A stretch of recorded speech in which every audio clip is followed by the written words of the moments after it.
Olá, meu nome é Matheus Salmito, sou do PET Engenharia Química UFC e hoje eu vou falar um pouco de isomeria de complexo na monitoria de Química Inorgânica do PET Engenharia Química UFC. Para começar, vamos falar o que é um complexo. Um complexo é um composto que é formado por um conjunto de ligantes, nos quais esses ligantes ligam um átomo metálico com um íon central. Nos ligantes, eu vou ter um átomo doador. O que é o meu átomo doador? É o átomo do ligante que vai doar os elétrons para fazer a ligação com o átomo central. Já aquele átomo que vai receber os elétrons doados se chama átomo receptor, que no caso é do íon ou átomo metálico central. Aqui alguns exemplos de complexo. Nesse, o íon cobalto 3+, está envolto por 6 ligantes em H3. Nesse, o rutênio está ligado com 5 ligantes cloro e um ligante nitro. Nesse outro, o rutênio está ligado a 5 ligantes ciano e um ligante nitro. Agora vamos fazer algumas classificações quanto aos tipos de ligantes. Temos os ligantes monodentados e polidentados, que depende do número de pontos de ligação. O que é um ponto de ligação? É um átomo que possui elétrons livres disponíveis para fazer ligação com um átomo ou íon central. Ou seja, todo ligante vai ter pelo menos um ponto de ligação. Esse ponto de ligação vai doar um par de elétrons para se ligar ao átomo ou íon central. Se o ligante tiver um par de elétrons livres, um átomo que vai poder doar esse par de elétrons livres, ele é chamado de monodentado. Se tiver 2 ou mais átomos que podem doar esse par de elétrons livres, são chamados polidentados. Aqui temos um exemplo de um monodentado, que é o NH3, que só o nitrogênio pode doar elétrons para formar ligação, e aqui a etileno-diamina, que temos esse nitrogênio e esse outro nitrogênio que podem doar elétrons para fazer ligação com o átomo central. Desse modo é bidentado. O que seria um quelato? Quelato é um ligante ou seja, polidentado, que vai se ligar 2 vezes ao mesmo átomo central. Ou seja, nessa etileno-diamina, para formar um quelato, esse nitrogênio tem que doar elétron para fazer ligação com o átomo ou íon central, e esse nitrogênio também tem que doar elétrons para fazer uma ligação com o átomo ou íon central.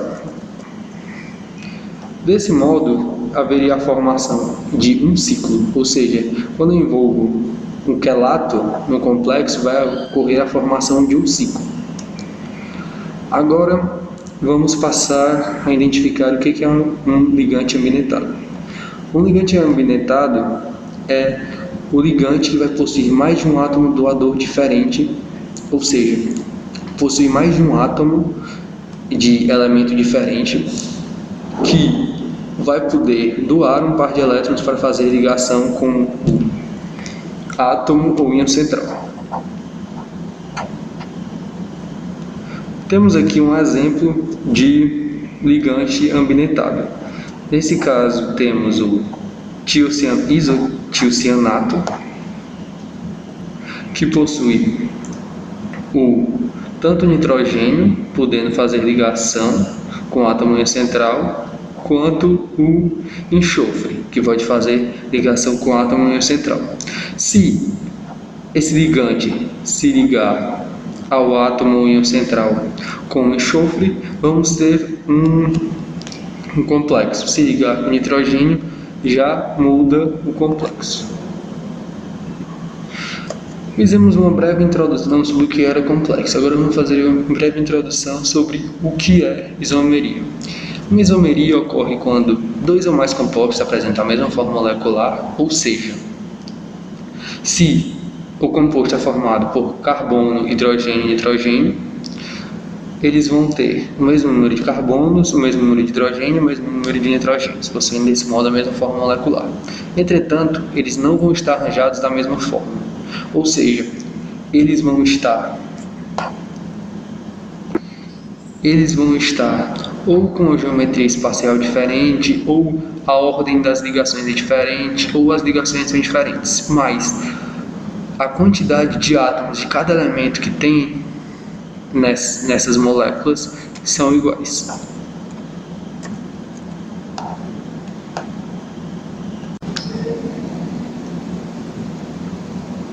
Agora vamos falar um pouco sobre os tipos de isomeria, começando pela isomeria de ligação, que ela ocorre quando o mesmo ligante pode se ligar por meio de átomos diferentes, ou seja, ele é ambientado. Esse tipo de isomeria está estritamente ligada aos ligantes ambientados e só poderá existir quando, num complexo, existir um ligante ambientado. Como é que vai se suceder essa isomeria? Se num complexo eu tiver um ligante ambientado, ele vai ter mais do que um ponto de ligação que pode ser utilizado para se ligar ao átomo ou íon central.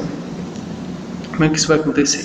Se eu tenho um ligante ambidentado com 2 pontos de ligação, ou seja, bidentado, ele vai ter o ponto de ligação A e o ponto de ligação B. Se o ponto de ligação A se ligar ao átomo ou íon central, nós temos um complexo. Já se o ponto de ligação B se ligar ao átomo ou íon central, teremos outro complexo. Podemos mostrar aqui um exemplo. No primeiro exemplo, temos que o oxigênio que está se ligando ao cobalto, formando assim o ligante nitrito. No segundo complexo aqui, nós temos o nitrogênio se ligando ao cobalto. Desse modo, temos outro ligante, cujo nome é nitro. Desse modo, podemos perceber que esse complexo é diferente desse complexo. Portanto, temos uma isomeria, porque eles apresentam a mesma fórmula molecular, mas nesse caso o oxigênio está se ligando ao cobalto e nesse caso o nitrogênio está se ligando ao cobalto, formando assim compostos diferentes com características e propriedades diferentes. Passamos agora para a isomeria de ionização. Na isomeria de ionização, ocorre quando um ligante e um contra-íon invertem suas funções. O que seria um contra-íon?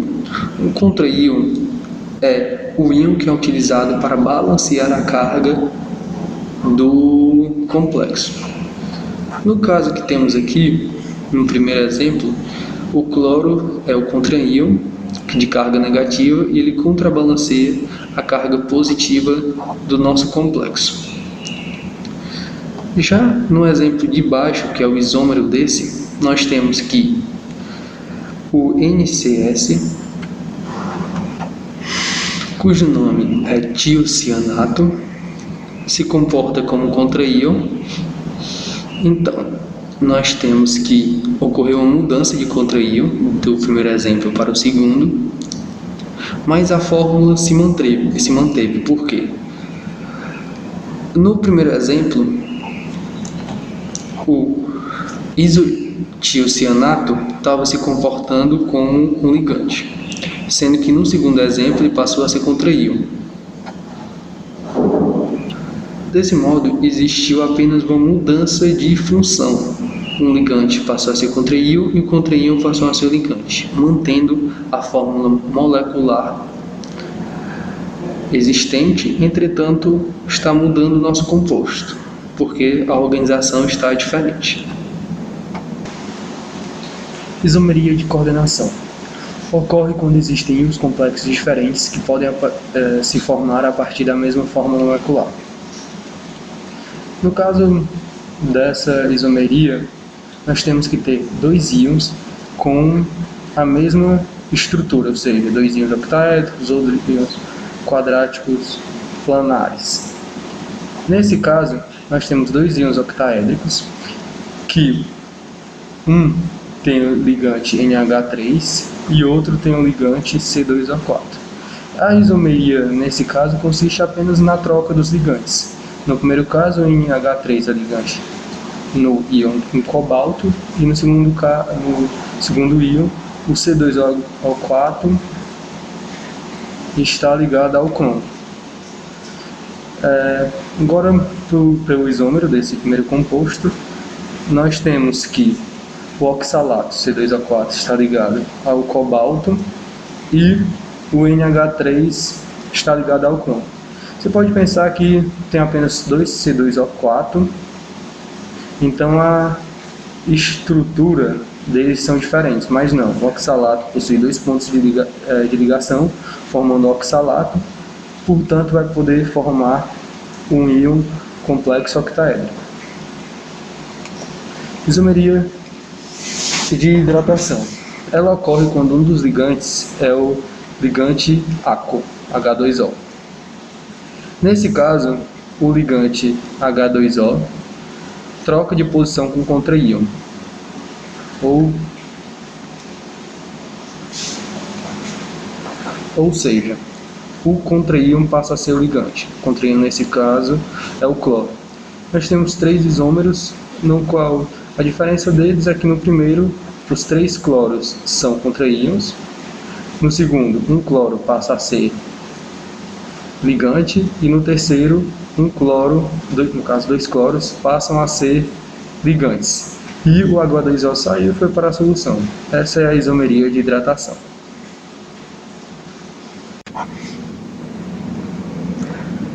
A isomeria cis-trans em complexos é muito semelhante à isomeria cis-trans em compostos orgânicos.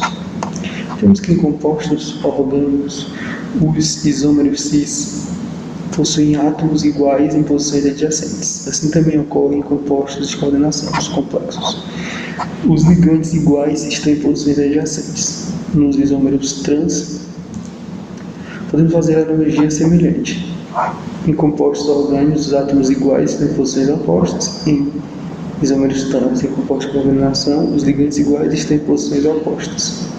Temos que ter cuidado em moléculas quadráticas com 4 ligantes diferentes, pois se temos ligantes A, B, C e D, as posições que eles estão ligados vai fazer diferença. Então nós temos que dizer quem está trans a A, por exemplo. Se A está trans a B, ou seja, em posições opostas ao B, temos que falar A trans B. Logo, por analogia, C vai estar trans D. Ou podemos falar B trans C, dependendo da molécula. Nós podemos escolher. Agora aqui podemos ver isômeros cis e trans, moléculas quadráticas planas. Nesse primeiro caso, a platina é o átomo central, está ligado a 2 ligantes cloro e 2 ligantes amino.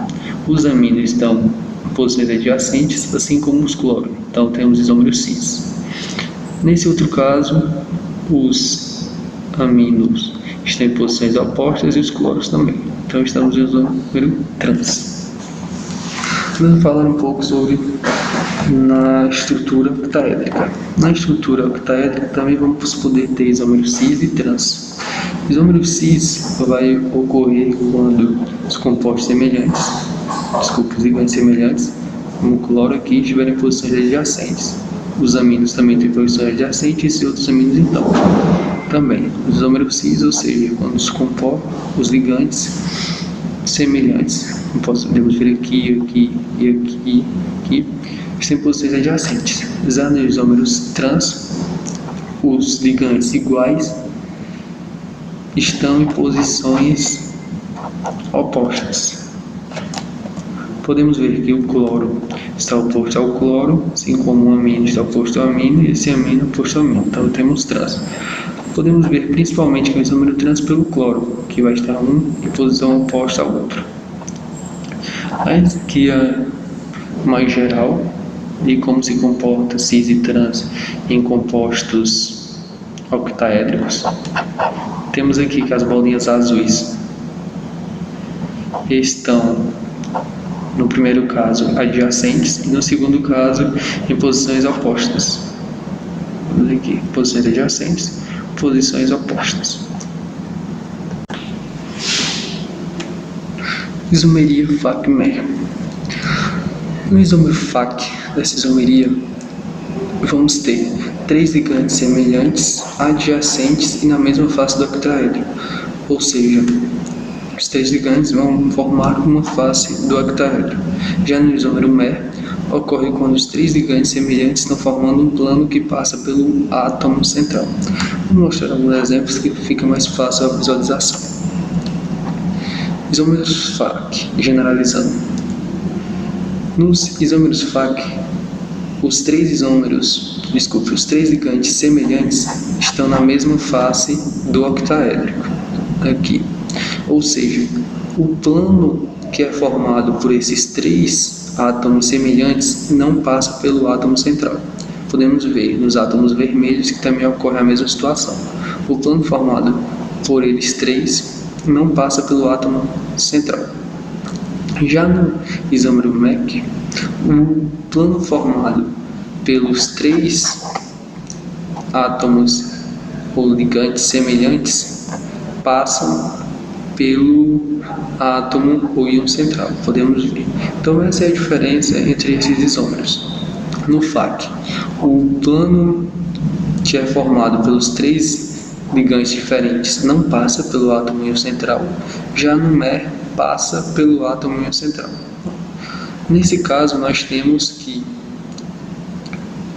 tanto temos 3 átomos ou ligantes vermelhos, como temos 3 átomos ou ligantes vermelhos, ou seja, 2 trios com átomos ou ligantes semelhantes. Bastava um trio com átomos ou ligantes semelhantes para ser considerado um isômero FAC ou um isômero MER.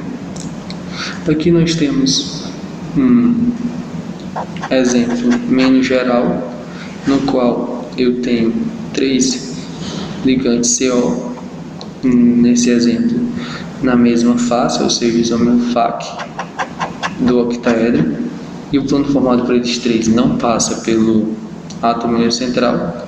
E nesse outro lado, nós temos ligantes MrCN, que também formam um plano que não passa pelo átomo íon central. Nesse outro exemplo, já ocorre o contrário. Os ligantes CO formam um plano que passa pelos átomo íon central, assim como os ligantes NCME ou MrCN, bem referencial do citado humano, eles formam um plano que também passa pelo átomo íon central. Portanto, temos um isômero MER. Chegamos à nossa última isomeria, isomeria óptica.